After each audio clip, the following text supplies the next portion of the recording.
غلامان بدر ملت یہاں پر جو بیٹھے گئے ذرا غور سے سنیے گا. اب جب گھر آیا انتقال ہو گیا, جب اس کا بیٹا بڑا ہوا تو بڑا نیک بنا, اتنا نیک بنا, اتنا نیک بنا کہ دن میں جاتا جنگل میں لکڑیاں کاٹتا, لکڑیاں کاٹ کے گھر لاتا لکڑیاں, پھر بازار جا کر لکڑیوں کو بیچ لیتا.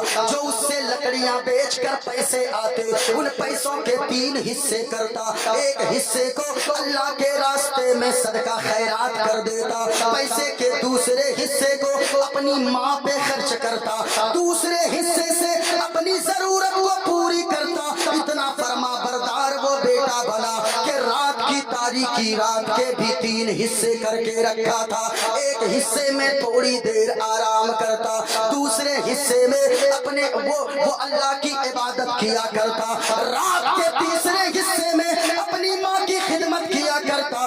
جب تک ماں کی خدمت نہیں کرتا تب تک جا کر آرام نہیں کرتا. میں کہنا چاہوں گا لوگوں, او باپ کو پریشان کرنے والوں, او ماں سے زبان درازی کرنے والوں, جب تک تیرے ماں باپ دنیا میں زندہ گئے, آج بیٹا بڑے فخر سے کہہ دیتا گئے, بے شرمی کے ساتھ کہہ دیتا گئے, بابا آپ نے میرے لیے کیا کیا ہے, فلاں کو اپنے بیٹے کو گاڑی دلوایا, فلاں نے اپنے بیٹے کو بنگلہ دیا, آپ نے میرے لیے کیا کیا ہے. او خبردار خبردار ظالم, ایسی باتیں اپنے باپ سے نہ کیا کر. اگر تو چاہتا ہے جاننا کہ تیرے باپ نے تجھ کو تیرے لیے کیا کیا ہے اور کیا نہ کیا ہے, کبھی اپنے ہاتھوں کی لکیروں کو دیکھ لینا, اپنے باپ کے ہاتھوں کے لکیروں کو بھی دیکھنا. ہم نے اپنے باپ کے ہاتھوں کے لکیروں کو دیکھا اور ہم نے کہا بابا جان آپ کے ہاتھوں میں یہ لکیریں نہیں ہے, یہ لکیریں مٹ گئی ہے,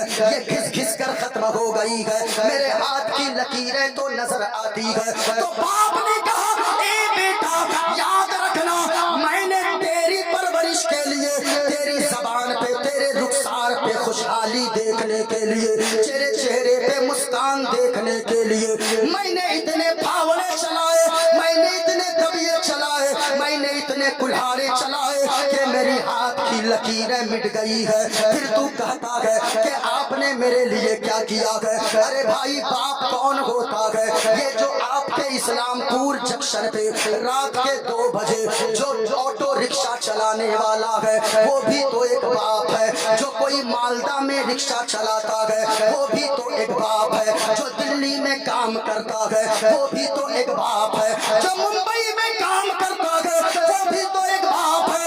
بزرگان دین فرماتے ہیں باپ ایک سائے دار درخت کی طرح ہے, یعنی جب تک وہ درخت کھڑا ہے تب تک وہ درخت آپ کو سایہ بھی دیتا ہے, موسم موسم پھل بھی دیا کرتا ہے.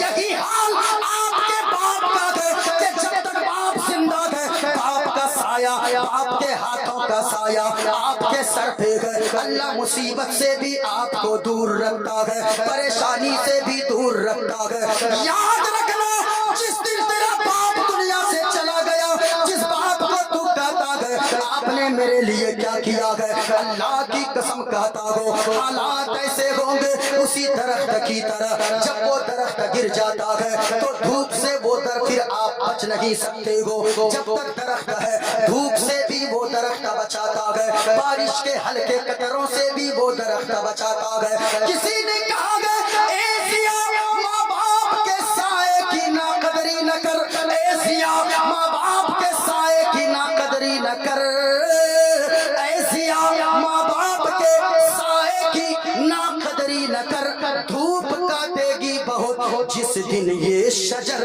گر جائے گا. کیا سمجھتے ہیں آپ؟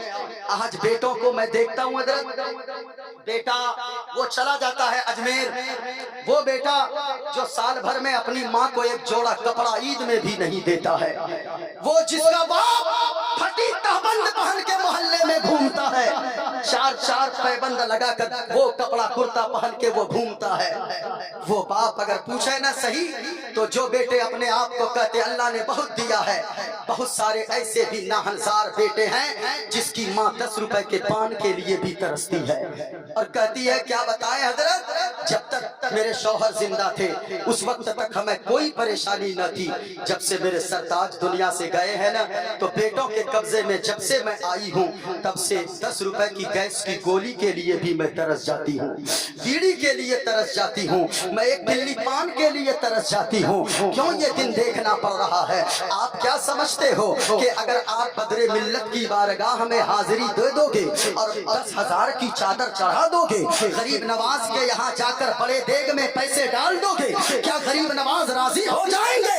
نہیں نہیں. آؤ میں آپ کو ایک تاریخ بتاتا ہوں. یمن کا ایک نوجوان صحابی, ذرا بولے سبحان اللہ, ایک نوجوان صحابی یمن سے چل کر مدینہ پاک میں آیا, سرکار کی بارگاہ میں حاضر ہو گیا, عرض کرنے لگا یا رسول اللہ میں یمن سے چل کر آیا ہوں اور اب جو آیا ہوں دوبارہ میں یمن واپس نہیں جانے والا, آپ کے قدموں پہ میں قربان ہونے والا ہوں. میری زندگی پوری یہی گزرے گی اور میری خواہش ہے کہ مجھے موت آئے اور مجھے دفن کیا جائے تو دنیا کے کسی اور کونے میں نہیں بلکہ گنبد خضرا کے قریب مجھے دفن کیا جائے. سب کی خواہش ہوتی ہے. کیوں خواہش ہوتی جانتے ہیں؟ وہ جگہ ہی اتنی خوشگوار ہے. نوری نوری وہاں کا سما ہے, شہر ایسا ہے میرے نبی کا. وہ لوگ جو ہو کر آئے ہیں مدینہ سے, اللہ نے دولت دیا ہے, جا کر مدینہ ضرور دیکھ کر آنا. میں سچی بتا رہا ہوں, وہاں سے کوئی بھی آتا ہے ان کو گھر میں آ کر طبیعت نہیں لگتی ہے, وہ تو یہی کہتا ہے نوری نوری وہاں کا سما ہے, شہر ایسا ہے میرے نبی کا. نوری نوری وہاں کا سما ہے, شہر ایسا ہے میرے نبی کا. اور ناز کرتا ہے کعبہ بھی جس پر, وہ مدینہ ہے میرے نبی کا. ناز کرتا ہے کعبہ بھی جس پر, وہ مدینہ ہے میرے نبی کا. ذرا محبت سے بولو سبحان اللہ. سنیں کہاں سے صحابی آئے؟ نوجوان صحابی یمن سے آئے.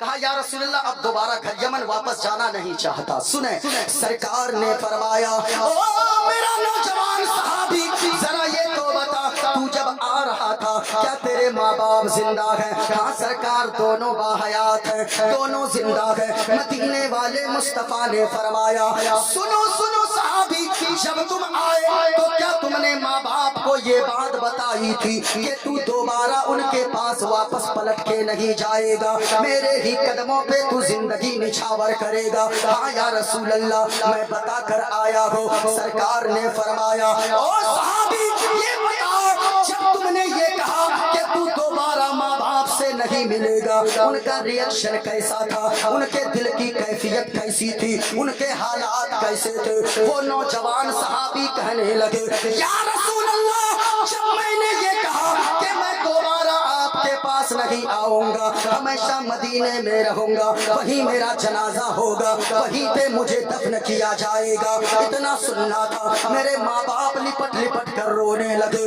اتنا روئے میرے ماں باپ کے آنکھوں سے آنسو بند نہیں ہوتے تھے. یا رسول اللہ کیا بتاؤں, رہ رہ کے ماں باپ کے آنسو یاد آتے گئے. مصطفیٰ نے فرمایا ارجع الیہما فاضحکہما کما ابقیتہما. حضور نے فرمایا او صحابی لوٹ جا اپنے وطن کو, ماں باپ کے پاس واپس چلا جا, ماں باپ کو جیسا رولا کر تو آیا ہے دوبارہ جا کر ماں باپ کے چہرے پہ مسکراہٹ لا دینا. تیرے ماں باپ یمن میں مسکرائیں گے, تیرا نبی مدینے میں راضی ہو جائے گا. سبحان اللہ سبحان اللہ. سوچے تو صحیح لوگوں, جواب ماں باپ کو ناراض کر کے حضور کہہ رہے جاؤ ماں باپ کو خوش کرو,